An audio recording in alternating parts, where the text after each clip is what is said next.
Sometimes love doesn't happen where we expect it. It finds us in a place we never belonged, with someone we never imagined. My name is Grace Miller, and this is the story of how a girl from New York found love in the heart of Africa, and how that love changed everything I believed about life, about home, and about myself. When I first landed in Nairobi, I wasn't chasing love. I was chasing meaning, a reason to feel alive again. My world back home was full of lights, schedules, and noise, yet somehow, it felt empty. I came here as part of an NGO program, hoping to work with a rural education project for 6 months. I thought it would be an adventure, a story to tell, not the story that would tell me. Nairobi was warm and loud, full of colors and faces that smiled even when life was hard. I remember the scent of wet soil after rain, the hum of motorbikes, and the laughter that came from open streets. Everything felt so real, so human, and for the first time in years, I wasn't pretending to be someone else. I met Kofi on my 3rd day in Kenya. He worked as a coordinator for the same project, tall, quiet, with a calmness that felt almost rare. He didn't say much, but when he did, every word seemed to come from somewhere deep. At first, he was just a colleague, someone who helped me understand the local language and culture. But slowly, unknowingly, he became the rhythm of my days. Every morning, would see him by the school gates, helping children carry books, fixing broken benches, smiling like the world was his friend. There was something about the way he looked at people, not with judgment, but with quiet understanding. I envied that peace in him. I was used to rushing, coffee, emails, deadlines. He was used to pausing, for sunsets, for people, for life. And maybe that's why I couldn't stop noticing him. There's a kind of silence that connects two people before words ever do. I didn't realize it then, but that silence had already begun weaving something invisible between us. Days turned into weeks. The dusty roads became familiar, the children started calling me Madam Grace, and Kofi's presence became the calm in my noise. We worked together, laughed sometimes, and shared quiet moments that said everything words couldn't. It wasn't love at first sight, it was love that grew from respect, from kindness, from something deeper than appearances. And yet, there was always a distance, a quiet understanding that we came from two very different worlds. I was American, privileged, used to comfort. He was African, grounded, used to simplicity and struggle. Still, that difference never felt like a wall, it felt like a bridge. One evening, as the sky turned golden, I watched him playing football with the kids. The sun kissed his skin, laughter filled the air, and for the first time in a long time, I felt my heart beating for something real. That night, as I lay in my small rented room, I couldn't sleep. The sounds of the sea. The days began to blur into something gentle, something that felt more like a rhythm than a routine. I started waking up before the alarm, listening to the sound of the morning in Nairobi, birds calling, the distant laughter of children, and the faint sound of life awakening in the streets. Kofi and I worked side by side every day, but there was a quiet understanding between us that went beyond words. We didn't talk about what we felt, we didn't need to. It was in the way he handed me water when I was tired, in the way he waited for me to finish my reports before leaving, in the way he smiled when I caught him looking my way. He had this steadiness, a calmness that grounded me. I had lived a life of control, of schedules, of trying to be perfect. But here, perfection didn't matter. People smiled through chaos, and I started learning how to smile too. Sometimes, after work, we would sit under the old baobab tree near the school. The air smelled of dust and dreams. The sky above us would stretch endlessly, painted with orange and violet hues. We didn't say anything, but that silence, it was enough. I often wondered what he saw in me, a foreigner, a stranger who didn't belong. And yet, every time our eyes met, it felt like he understood the version of me that I never showed anyone. There were moments when I'd watch him walk away, his figure fading into the golden light of dusk, and I'd feel an ache that I couldn't explain. I told myself it was nothing, just admiration, just friendship. But my heart knew it wasn't. He made me see beauty in simplicity. The way he laughed with the children, the way he helped an old woman cross the road, the way he found happiness in small victories, it all felt so pure. Back in New York, people measured success by money and achievements. Here, it was measured by kindness, by patience, by love. And maybe that's why my heart began to change. Weeks passed, and soon, I couldn't imagine a day without him. Even if we didn't talk much, his presence was everywhere, in the sound of laughter, in the rhythm of the city, in the quiet beating of my heart. But deep inside, a whisper kept reminding me. This isn't your world, Grace. I tried to ignore it. But love, I was beginning to realize, doesn't care about worlds, borders, or names. It just happens. And it was happening, quietly, deeply, inevitably. There are moments in life when everything feels still, the air, the time, the heart. That's how it felt when I looked at him that morning, sitting across from me, sipping his coffee as if the whole world was just us two. The simplicity of his existence was magnetic. Noah was never the kind of man who chased dreams for show, he lived them quietly, with purpose. And I, somehow, became a part of his silent dream. Days in Nairobi began to melt into each other, sunlight through the curtains, the sound of children playing outside, his laughter echoing in our tiny kitchen.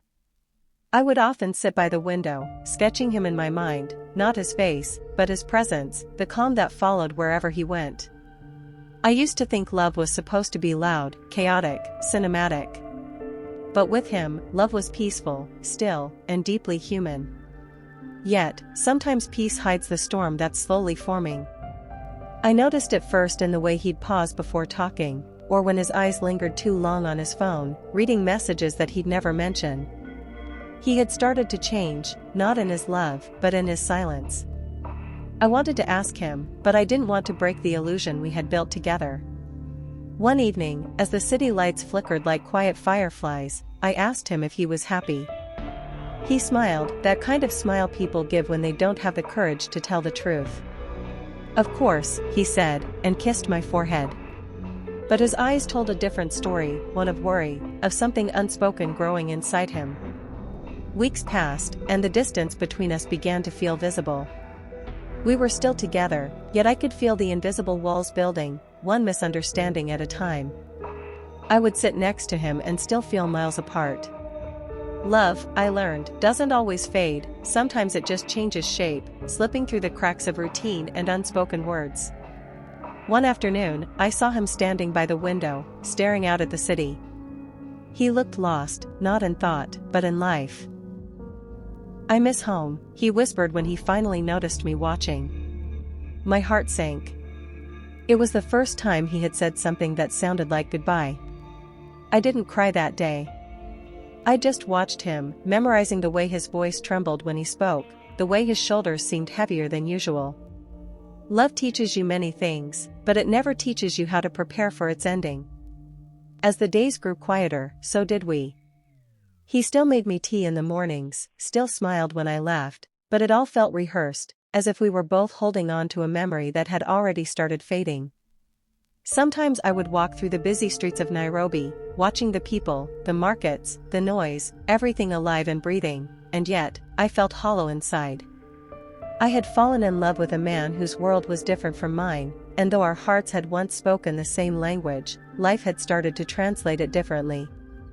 There's no villain in this story. No betrayal, no anger. Just two souls. There comes a point in every story when words stop working, when even silence starts to sound loud. That was where we had arrived. Our home, once filled with laughter and small moments of joy, now echoed with quietness that felt like grief. Noah would wake up early, dress up in a rush, and leave before sunrise. I would hear the door close, the sound lingering like a reminder that I was still here, waiting. Waiting for something I couldn't name anymore. Days turned into routines, routines into survival. We became polite strangers sharing the same roof. He would smile when I spoke, nod when I asked about his day, but his eyes, they were somewhere else. Maybe back in the city he missed, or with the people who reminded him of who he used to be before me. I tried to bridge the gap, cooked his favorite meals, played our old songs, even suggested small trips. He agreed to everything but never showed up. That's when I stopped trying.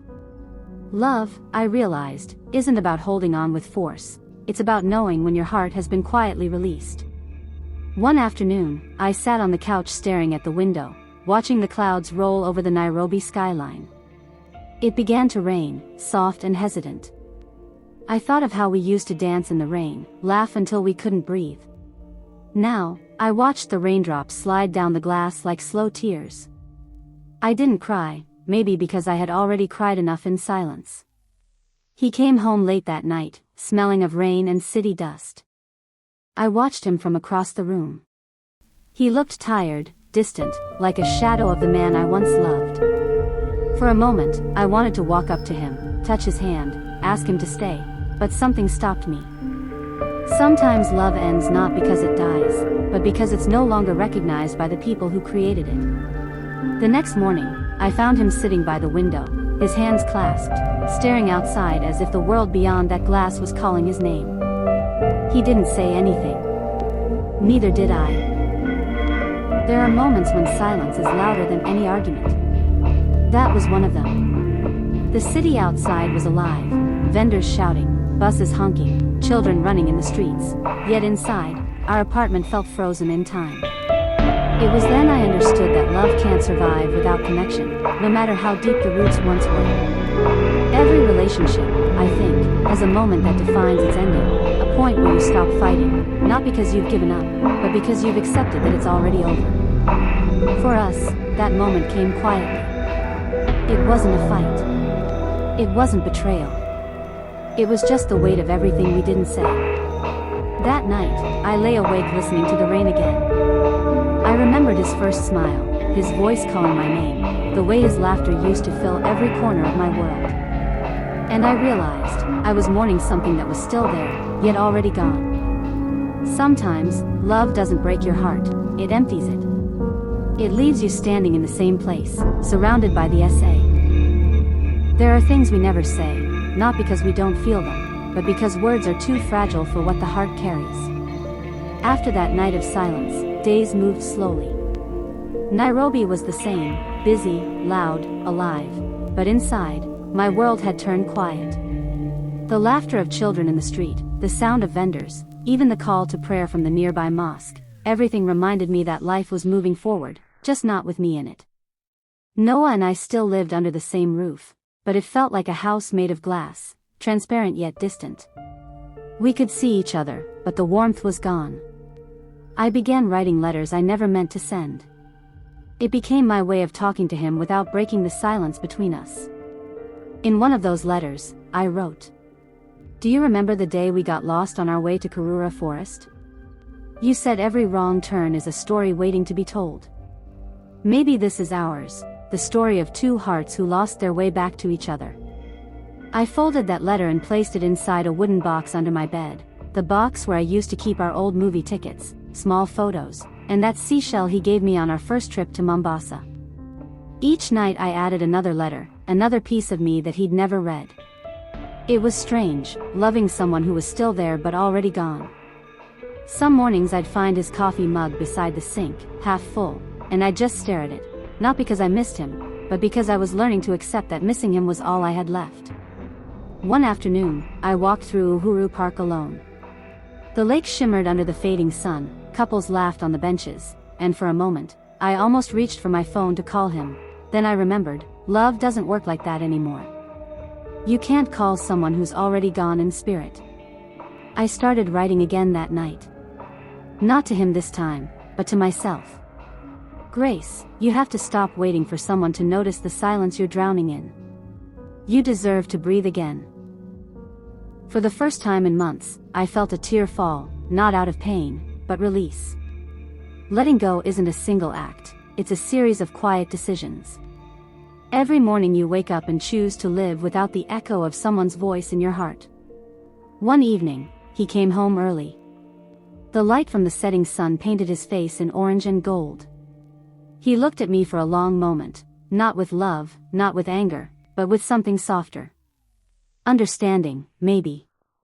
He opened his mouth as if to speak, then closed it again. And for the first time, I didn't wait for him to say anything.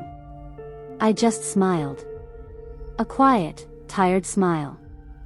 That night, I opened my wooden box. I took out all the letters, every word I had written in love and silence. I walked to the balcony, looked at the city lights, and one by one, I burned them.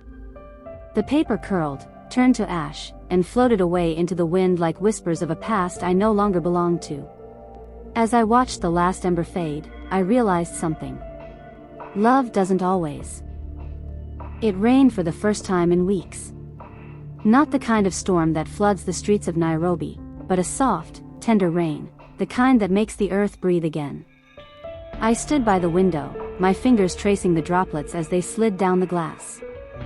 It felt poetic, almost symbolic, as if the sky had finally decided to cry for me. After all this time I couldn't. That morning, I made tea, not coffee. I played an old jazz record Noah used to love, not because I missed him, but because I finally could listen to it without breaking. That's how healing begins, I think, when the things that once hurt you start sounding like music again. My apartment had changed. The walls felt warmer, the air lighter. I had replaced the photographs with paintings I'd made myself. The colors weren't perfect, but they were honest. I had started painting after burning those letters. It was my way of saying, I still exist. Every brushstroke was a small victory over the silence that used to fill this place. And somewhere between colors and canvas, I found myself again.